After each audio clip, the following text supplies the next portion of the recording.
Hello everyone, I'm Kavyal Sedani, a counselor, a hypnotherapist, a parenting coach, and a relationship expert. And I've been doing this work for almost 15 years now. And I want to thank Mompreneur Circle for inviting me to share my expertise on how do we handle sibling rivalry.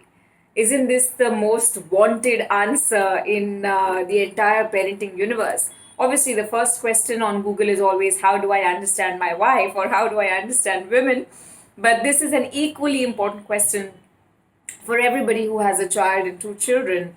And all of us somewhere have also gone through the difficulty or through the pain of having a sibling and not being able to understand them, or not being able to deal with them, or we've possibly felt the pain of comparison. We felt the anger when our parents took sides, right? But I always believe that as parents, our parents also had their journey of understanding how to have children, what to do with them, how to differentiate one child from the other, understanding each child differently. It's not an easy task. But obviously, whenever there is more than one child in the house, it is going to be a sort of a war zone. It's never really truly simple or truly easy. And if you do come across siblings who actually never fight and they love each other and they dote over each other and they support each other all the time, you need to award them, because they're literally like the ninth wonder in the world. Um, there's a common joke that I kind of always share with parents, and that is that the first child is the sign of the love between two people and the promises that they made to each other and the little versions of themselves that they wanted to see. So the first child is very, very privileged like that. The second child is like a toy for the first child. And you've heard parents say that, you possibly heard yourself say that, let's bring a sibling for the first one.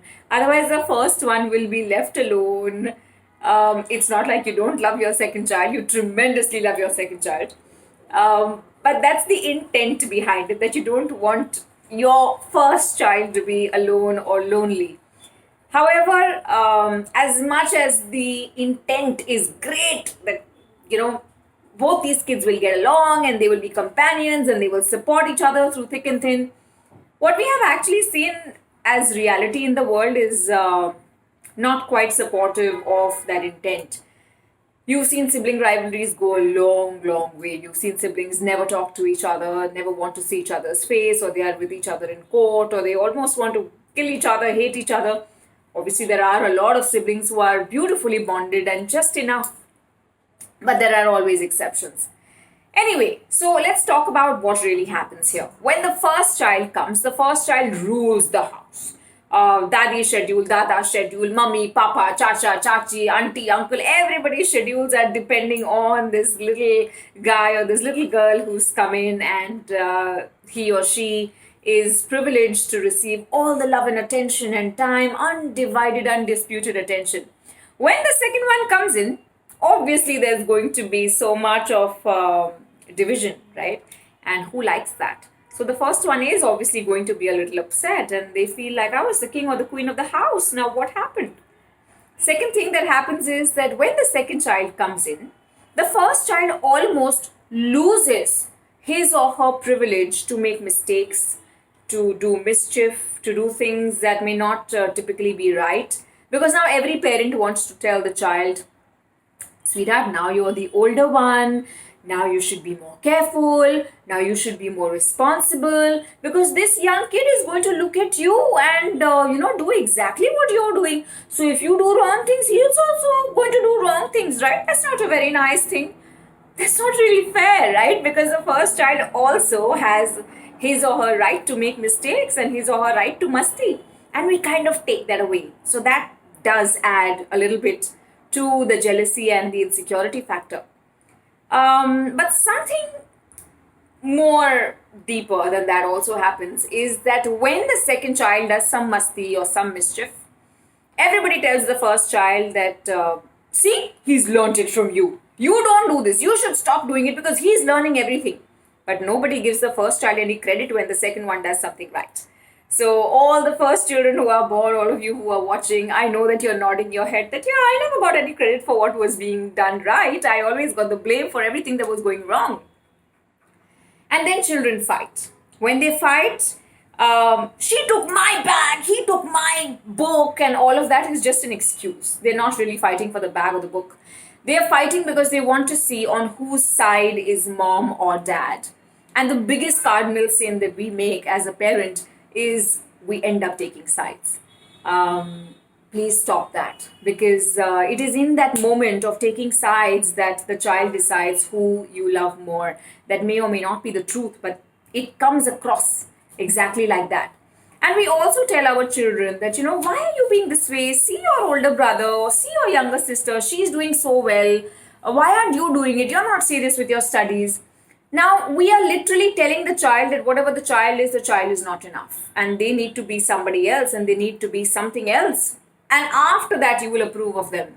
So they spend their entire life trying to be somebody else, and they're trying to get your attention, and they're trying to tell you, Mama, look at me. See me for who I am. Dad, look at me. See me for who I am. I'm also good. I can also do this like Bhaiya. I can also do this like my Didi. But I am good enough. Just imagine if you had to spend the rest of your life trying to get somebody's validation and telling you that, hey, you're enough and you're really okay.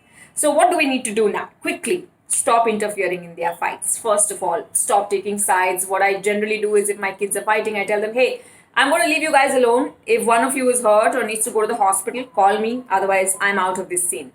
Second, you need to appreciate each child differently. Don't try to look for both of them being great at academics, or, don't, in your head, you have to get off that quality that only if my child gets a 90% or only if my child gets all these prizes that my child is good enough. Pick up the most ordinary things in your child and make it extraordinary. So if one of your child is extremely sensitive, you point out and you say your sensitivity is the most amazing part of you, and your creativity is the most amazing part of you, and both of you are such a great team together. It's unbelievable. From the time they are very, very young, literally brainwash them and tell them that they are such a good team, and both of them are so diverse and yet so amazing together. And that you all are best friends, that you love each other, that you take care of each other. This is like a mild hypnosis, and they believe you. Your children believe you. So be very, very cautious of what you say, very careful of what you say. And, as much as you can give gratitude for the traits of your children. I mean, thank you that you are so loving and amazing and creative, and thank you that you're so intelligent and out of the box and blah, blah, blah. They will both learn to be secure in their own values and in who they are. Now, when both the children are secure in who they are and how they are, and both of them are secure in how much their parents love them, there is no need for rivalry. So they actually have a chance of really being best friends and actually being companions for life. So that's about it for Sibling Rivalry. There's so much more that we can talk, but we're running out of time. But I'm Kavyal Sedani, and thank you, Mompreneur Circle, once again, and I look forward to chatting with you again. Bye-bye.